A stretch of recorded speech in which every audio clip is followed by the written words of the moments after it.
नमस्कार मित्रांनो, इग्नाइट अकॅडमीमध्ये तुम्हा सगळ्यांचं सहर्ष स्वागत आहे। मित्रांनो, आदिवासी विभागाची ॲड आली आहे आणि आता जोरदार तयारी सुरू झाली आहे सगळ्यांची। तर बघा, आजच्या सेशनच्या माध्यमातून आपण नेमकं मराठी विषयाचे तुम्हाला प्रश्न कसे असणार आहे आणि नेमकं काय काय पॅटर्न असू शकतो आणि प्रश्नांचं स्वरूप काय असणार आहे या सगळ्या गोष्टींवरती आपण चर्चा करणार आहे। नेमकी तयारी कशी करावी आयबीपीएस पॅटर्नची, कारण परीक्षा आयबीपीएस घेणार म्हटल्यानंतर आपल्याला अगदी त्याच पॅटर्नची तयारी करणं गरजेचं आहे। आणि आजच्या या व्हिडिओच्या माध्यमातून तुम्हाला मी स्पष्टपणे सांगणार आहे की नेमकं हेच टॉपिक तुम्हाला करायचे आहे आणि याच टॉपिकचा तुम्हाला पुढे फायदा होणार आहे की व्याकरण करावे की न करावे या सगळ्या गोष्टींवरती आपण चर्चा करणार आहोत। ओके, तत्पूर्वी आपल्याकडे सर्वसमावेशक बॅचेस चालू झालेली आहे। जसं सरळ सेवामध्ये येणार, जसं मनपा असेल, लेखा कोशागार असेल, त्यानंतर अन्न औषध विभाग असेल, आदिवासी विभाग असेल, वन विभाग असेल, नगर परिषद असेल, बीएमसी असेल, या सगळ्यांसाठी आपल्याकडे एक सर्वसमावेशक सरळ सेवा बॅच चालू झालेली आहे। आणि या बॅच मध्ये सध्या आपण 25% ऑफ सुद्धा ठेवलेला आहे।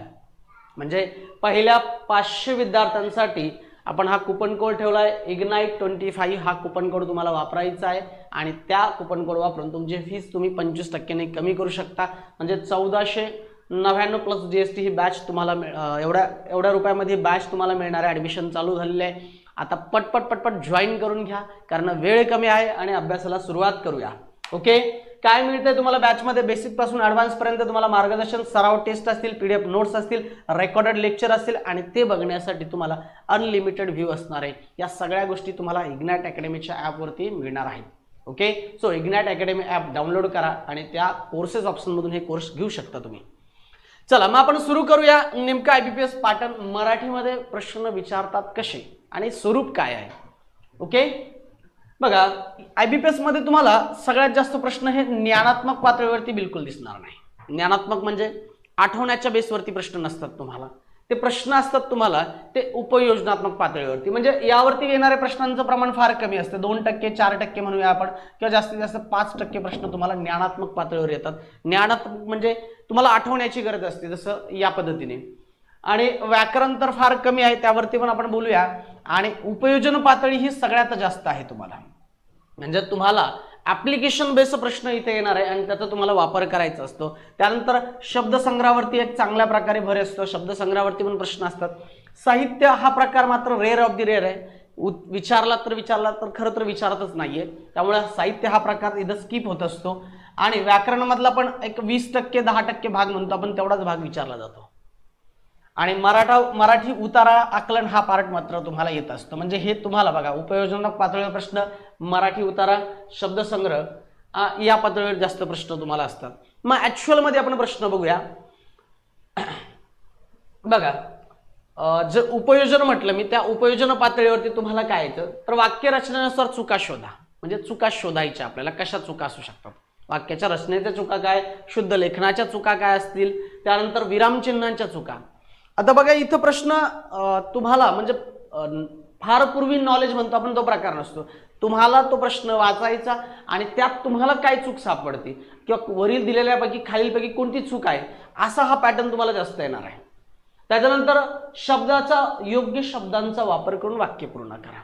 म्हणजे 4 शब्द दिले असतील, ते शब्द सुद्धा अगदी सुसंगत बसतील याच पद्धतीने, पण त्यापैकी मोस्ट कोणता जास्त रिलेटेड असणार, म्हणजे जास्तीत जास्त सुसंगत येणारा शब्द कोणता असेल तसा शब्द टाकून ते वाक्य पूर्ण करायचं आहे। त्यानंतर हा जो पॅटर्न आहे, परिच्छेद तयार करा। म्हणजे त्यामध्ये तुम्हाला 4 ते 5 लाईन दिलेल्या असतात किंवा एखादी लाईन अर्धवट दिलेली असते आणि तिथून खाली आपल्याला 4-5 लाईन मधला पॅराग्राफ तयार करायचा असतो आणि ते दिलेले वाक्य योग्य क्रमाने लावायचे। याला आपण पॅराजंबल म्हणतो इंग्रजीमध्ये, तर मराठीत सुसंगत वाक्याचा परिच्छेद तयार करा। म्हणजे इथे तुम्हाला आहे तेच प्रश्न वाचायचे असतात, म्हणजे ओळी वाचायच्या आणि त्याला योग्य पद्धतीने बसवायचे असतात। म्हणजे याला आपण उपयोजन म्हणू शकतो। परंतु अभ्यास करताना आपल्याला जेव्हा आपण वाचत असतो तर काही शब्द आपल्या डोक्यात ठेवायचे असतात की बाबा म्हणजे ह्या ओळीनंतर दुसरी ओळ कोणती येऊ शकते, किंवा एखाद्या वाक्याची सुरुवात कधीच कोणत्याही प्रकारच्या अव्ययाने सुरुवात होत नाही। म्हणजे जसं प्रकारे आणि व वगैरे यासारखे जे वाक्य असतात किंवा वाक्याची सुरुवात कोणती असू शकते हे जर कळलं तर त्याचं खालचे वाक्य आपल्याला अटेंड करता म्हणजे मॅच करता येतात।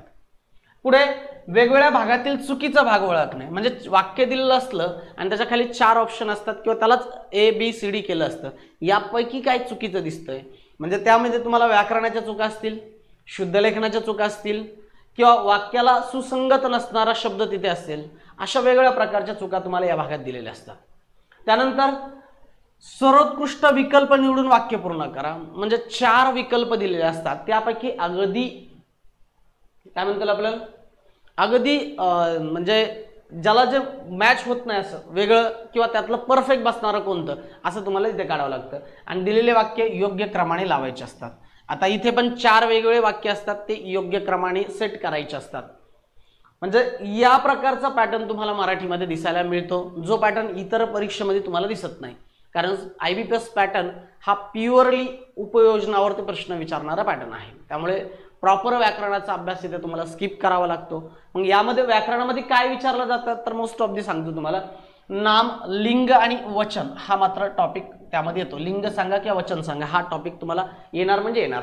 लिंग आणि वचन म्हणजे एखाद्या शब्दाचं लिंग काय आहे किंवा याचं वचन सांगा असा प्रश्न तुम्हाला त्यामध्ये येणार. त्यामुळे सर्वनामावरती रेअर ऑफ द रेअर प्रश्न येतात. विशेषण एखादा किंवा दुसरा प्रश्न विचारला जाऊ शकतो की विशेषण ओळखा. क्रियापदावरती एखादा दुसरा प्रश्न विचारला जाऊ शकतो. म्हणजे हे जे म्हणतो मी क्रियापद, विशेषण, लिंग आणि वचन हे तुम्हाला प्रश्न येतीलच. म्हणजे येतात, जोडीला प्रश्न येतात. अविकारी जाती वगैरे याच्यावर प्रश्न येत नाही, पण कर्ता कर्म ओळखा, कर्ता ओळखा किंवा कर्म ओळखा हे विचारलं तर होऊ शकतं. म्हणजे नाहीच असं नाही, त्यामुळे विचारलं जाऊ शकतं. त्यानंतर काळावरती प्रश्न, काळ, प्रयोग, समास, वाक्याचे प्रकार, विरामचिन्हे. विरामचिन्हे आहेत. अलंकारावरती बऱ्याचशा पेपरमध्ये नाहीच प्रश्न, पण एक पेपरमध्ये विचारला होता म्हणून त्याचा विचार व्हायचा. वाक्याच्या प्रकारावरती पण प्रश्न नाहीच आहे. प्रयोगावरती पण प्रश्न नाही. काळावरती मात्र एखादा दुसरा प्रश्न विचारला जाऊ शकतो. वाक्याचा काळ सांगा, सरळ आणि साधा प्रश्न. त्यामुळे हे नाही येत आहे, हे नाही येते. त्यामुळे याचा अभ्यास करत बसून वेळ वाया घालायचा नाही. ओके. मग त्यानंतर प्रश्न कशावरती येतात तर प्रश्न बघा, आणखीन कशावरती प्रश्न येतात, शब्द संपत्तीवरती प्रश्न येतात. फिक्स प्रश्न शब्द संपत्तीवरती, ज्यामध्ये तुम्हाला म्हणी आहे, दिलेल्या म्हणी, दिलेल्या वाक्याला कोणती म्हण सुसंगत म्हण असेल किंवा दिलेल्या म्हणीला पर्याय म्हण कोणती असेल किंवा चुकीची म्हण ओळखा.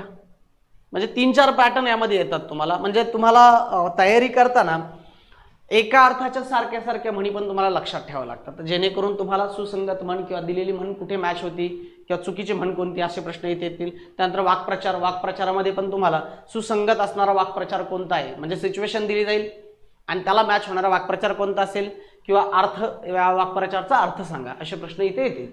त्यानंतर समानार्थी, समानार्थी शब्द 2 पॅटर्नमध्ये विचारला जातात की पर्यायी शब्द सांगा याला किंवा समानार्थी शब्द सांगा.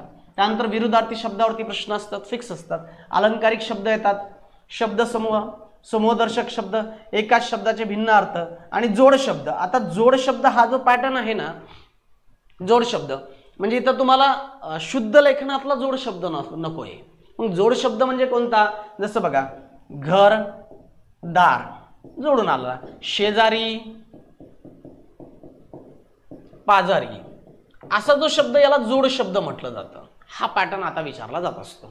म्हणजे तुम्ही म्हणता जोड शब्द म्हणजे हा जोड अक्षर नाहीये, जोड शब्द म्हणजे जोडीनं येणारे शब्द, त्याला म्हणायचं जोड शब्द. हा पॅटर्न या ठिकाणी विचारला जातो. पिल्लूदर्शक किंवा घरदर्शक शब्द नाही विचारला जात, पण चुकून उकून लक्षात ठेवा. म्हणजे कोणाच्या पिल्लाला काय म्हटलं तर कोणाच्या घराला काय म्हटलं. आता हा पॅटर्न आउट झाला थोडासा. म्हणजे एवढ्या प्रकारावरती तुम्हाला प्रश्न विचारले जातात. मग ह्या प्रकारावरती प्रश्न येत असेल तर मग आपल्याला तयारी सुद्धा त्याच दर्जाची करावी लागत असते. जर का तुम्ही ही तयारी त्या दर्जाची नसेल, म्हणजे आपण काय वाचतोय, कसं वाचतोय, पॅटर्ननुसार आहे का, हे आपल्याला कळलं पाहिजे. जर का आपण त्या पॅटर्ननुसार अभ्यास करत नसेल, समजा एखादा व्यक्ती IBPSचा पेपर द्यायचो, आदिवासी विभागाचा आपल्याला पेपर द्यायचा आहे आणि आपण 300 पेजचं व्याकरणाचं पुस्तक घेऊन अभ्यास करायला लागलो, तर मग आपली मेहनत वाया जाते मित्रांनो. कारण 300 पेज पैकी तुम्हाला 4 मार्कही त्यातनं येत नाही.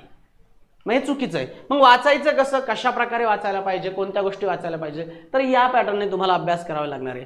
मग तुम्हाला आमची मदत काय होते तर मग बघा, या ज्या बॅचेस असतात आपल्या, या बॅचेसमध्ये आम्ही तुम्हाला प्युअरली IBPS पॅटर्न शिकवतो. म्हणजे जे येतं, जशा प्रकारे येतं त्याचा सराव पण करून घेतला जातो आणि तशाच प्रकारच्या प्रश्नांचा सराव तुम्हाला दिला जातो. म्हणजे प्युअरली IBPS पॅटर्न. मग ही बॅच सध्या आपली चालू आहे, ज्यामध्ये तुम्हाला पॅटर्ननुसार सगळ्या गोष्टी मिळतील. जसं मी म्हणतो ना, बेसिक पासून ॲडव्हान्स पर्यंत सगळ्या गोष्टी मिळतील तुम्हाला. सराव टेस्ट पण मिळतील, PDF नोट्स पण मिळतील आणि लेक्चर सुद्धा मिळतील तुम्हाला. ते पण अगदी तुम्ही ज्या पॅटर्नची तयारी करतात त्या पॅटर्ननुसार. TCS असेल TCS, IBPS असेल IBPS, याच पॅटर्ननुसार तुम्हाला या सगळ्या गोष्टी मिळणार आहे. मग तुम्हाला करायचं काय, तर तुम्हाला इग्नाइट अकॅडमी ॲप डाउनलोड करायचं आणि इग्नाइट अकॅडमीच्या ॲपवरती तुम्हाला यासारख्या म्हणजे तुम्हाला जी पण बॅच पाहिजे त्या बॅचला कनेक्ट व्हा आणि तिथे तुम्हाला तुमचा सगळा अभ्यासक्रम मिळणार आहे. ओके, काही प्रश्नही दाखवतो मी तुम्हाला कशा प्रकारचे प्रश्न आलेले आहेत. हा पॅटर्न राहिला. त्यानंतर उतारा. IBPS मध्ये उतारा हमखास विचारला जात असतो. उतारा आणि उतारावरील प्रश्न, जाहिरात वगैरे हे सध्या तर नाही, पण उतारा मात्र 3 किंवा 4 किंवा 5 प्रश्न किती आहे, 15 मार्काचा पेपर आहे की 25 मार्काचा पेपर, याच्यानुसार 3, 4, 5 अशा याचा पॅटर्न ठरत असतो. उतारा साधा असतो, मीडियम असतो, कधी थोडासा अवघड पण असतो. पेपर कसा आहे त्यावरती डिपेंड करतो आणि सहज साधा पद्धतीने तुम्हाला उतारा सोडता येऊ शकतो. यामध्ये काही प्रश्न दाखवतो मी तुम्हाला की कशा प्रकारचे प्रश्न येतात. बघा, खाली वाक्प्रचारचा योग्य अर्थ सांगा. वाक्प्रचार म्हणण्यापेक्षा म्हणीचा योग्य अर्थ सांगा. ती हळदनी हो गोरी खालीलपैकी कुठे मॅच होते. बघा, कोणत्याही कामाचे फळ लवकर मिळावे अशी अपेक्षा असणे, सुंदर दिसण्याचा रामबाण उपाय, यथाशक्ती, जसे मनात विचार असतील तसे स्वप्ने पडतात. यापैकी परफेक्टली काय, तर बघा, कोणत्याही कामाचे फळ आपल्याला लवकर मिळावे असं आपल्याला वाटतं असतं तर पी हळद आणि हो गोरी, म्हणजे तूप खाल्ल्याने रूप येत नाही अशा प्रकारची ती गोष्ट आहे. डोंगर पोखरून उंदीर काढणे म्हणजे जसं आपण म्हणतो ना, खूप मोठा कष्ट करायचे आणि त्यातून तोडका, म्हणजे बघा, मोठ्या कामात अत्यल्प फळ मिळणे. अख्खा डोंगर पोखरला आणि मिळालं काय, तर उंदीर. म्हणजे खूप मोठे काम करायचे आणि त्यातून एवढंसं काहीतरी मिळवायचं अशा अर्थाची ती म्हण आहे. त्यानंतर अशा प्रकारचा पॅटर्न IBPSला फिक्स दिसतो तुम्हाला. जसं एकमेकांचे विरोधी अर्थ व्यक्त करणाऱ्या वीचा वापर करणाऱ्या अशा खालील जोड्या दिल्यात त्यापैकी योग्य जोडी कोणती. म्हणजे वी हा शब्द विरुद्धार्थी अर्थाने कुठे वापरलेला आहे. बघा, विसंवादी संवादी, विश्वास श्वास, विनाश नाश, योगी वियोगी योगी. आता बघा, विश्वास आणि श्वास तर बसत नाहीच आहे, कारण विश्वास आणि श्वास हा एकमेकांच्या विरुद्धार्थी नाही. विनाश आणि नाश हे पण बसत नाही, कारण दोघांचा अर्थ एक आहे. वियोगी आणि योगी एकच आहे, त्याला भोगी म्हणायला पाहिजे. मग उरला काय, फक्त विसंवादी संवादी. संवादी जो असतो त्याच्या विरुद्ध असतं विसंवादी, म्हणजे ऑप्शन एकच आहे. बघा, प्रश्न विरुद्धार्थी विचारलाय. काय म्हणतो मी, प्रश्न विरुद्धार्थी विचारलाय, पण विचारण्याची पद्धत कशी आहे हाच मोठा गोंधळ असतो की प्रश्नांचं स्वरूप आपल्याला कळत नाही. प्रश्न तोच आहे, संवादी या शब्दाचा विरुद्धार्थी शब्द सांगा असा प्रश्न आला असता सिंपल, बरोबर, आपण विसंवादी लिहिलं असतं. पण प्रश्न विचारण्याची पद्धत बघा, हा पॅटर्न समजून घेण्यासाठी तुम्हाला वेगळ्या पद्धतीने अभ्यास करावा लागेल. जसं बघा, आता हा प्युअरली IBPS बघा, खालीपैकी कोणते वाक्य लेखन नियमानुसार बरोबर आहे. म्हणजे 3 चुकीचे वाक्य आणि 1 बरोबर वाक्य. बघा, भाषी वृद्धीसाठी साठी पाहिजे तर साथी, त्यामुळे हे तर गेलं. भाषा नाही तर भाषा पाहिजे. भाषा वृद्धीसाठी राष्ट्रातील सर्व व्यवहार त्याच भाषेत झाले पाहिजे. काय, भाषा वृद्धी हा शब्द चुकीचा आहे, म्हणजे ऑप्शन नंबर 3 परफेक्टली बसतंय. कधी कळतंय, जेव्हा आपण सगळे वाचतो. म्हणजे इथं तुम्हाला वेळ लागतो थोडासा, कारण सगळे प्रश्न वाचावे लागतात. येतं लक्षात. म्हणजे मी पॅटर्न तुम्हाला यासाठी सांगतो की याच पद्धतीने तयारी करा मित्रांनो, कारण तयारी करताना अगदी प्रॉपर करा, जे येतं त्याच पद्धतीने करा, म्हणजे जेणेकरून तुम्हाला या सगळ्या गोष्टी व्यवस्थित प्रकारे हँडल करता येतील. म्हणजे आपल्या बॅचमध्ये तुम्हाला या सगळ्या गोष्टी मिळणार आहे. ओके, मग तुम्हाला आपल्या इग्नाइट अकॅडमीच्या ॲपवरून या बॅचेस जॉईन करायचे आहे आणि प्युअरली पॅटर्ननुसार तयारी करायची. ओके, या व्यतिरिक्त काही अडचण असेल तर आपल्या अकॅडमीचा नंबर आहे त्यावरती कॉल मेसेज करा. 8888 हा आपल्या अकॅडमीचा नंबर आहे. 8888 99 61 16 यावरती कॉल मेसेज करा आणि डिटेल माहिती मिळवा. ओके, चला तर भेटूया नेक्स्ट सेशनमध्ये. तो पण थांबूया. थँक्यू, धन्यवाद, take care, all the best.